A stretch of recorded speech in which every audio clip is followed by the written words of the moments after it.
Jai Hind. Youth always remain close to my heart. Why? Because they have this entire beautiful long life to live their dreams. Now what disappoints me?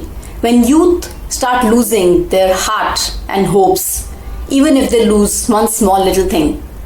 I'm addressing this to the mass of youth who gets discouraged by the leak of one neat paper or even when they score low marks in any competitive exam. As per the data available in open sources in India, 80 per 1 lakh young girls and 34 per 1 lakh young boys commit suicides. Reasons could be any.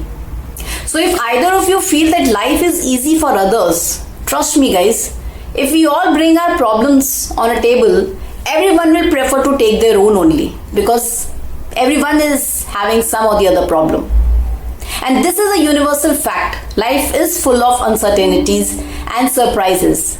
So instead of succumbing to the circumstances, one must learn to just fight back as a young soldier of India. Yes, every youth is a soldier and come with succession leadership of India. People do ask many times and they have a lot of questions about my transition as well. Briefly saying, it has been absolutely surprising, and yet all I had was sheer will and conviction towards my goal. As a short service officer, I quit after giving my 15 years of my youth to the nation, and that will always remain closest to my heart. I had a wrist fracture in my 5th or 6th year of service while I was practicing for my skydiving in Bangalore. I was posted in Sikkim that time. That camp was important because it was a selection for Indian Army Women Officers skydiving team. It was my 10th jump and my wrist was swollen after bad landing and was covered with plaster because it was a fracture.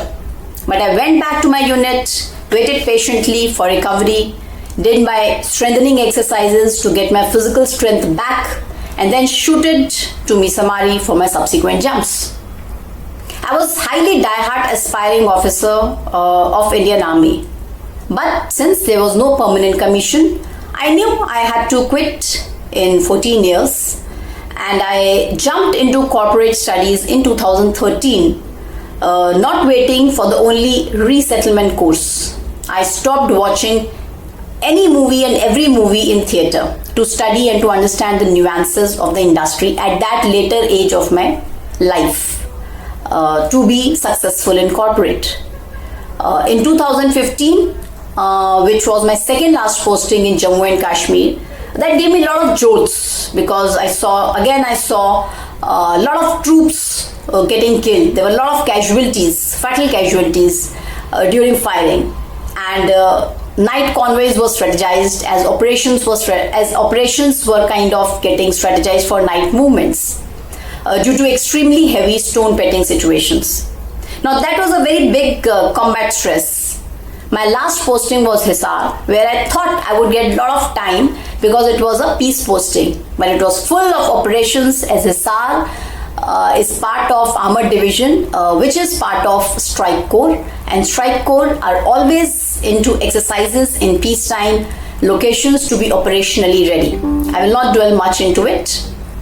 Meanwhile, I had developed my back problem with C5, C4 desiccated, and again I got back into exercises, floor exercises, yoga, physiotherapy, as I had to quit by 2018 and I had to be fit in my later age of life also. And then I ran marathon in 2021 in Hyderabad. So yes, the story can be long. I'm just cutting it short by saying life is never what we plan. We just grab what it offers and embrace with love and humility to make it successful. So all you young leaders who are there, who feel that it's tough and get a feeling of unjust, guys, gear up. It has just started. Kick it hard and reclaim all your power and keep going till you reach your goals. One paper leak, one less score is not an end. Come on and get started. Jai Hind.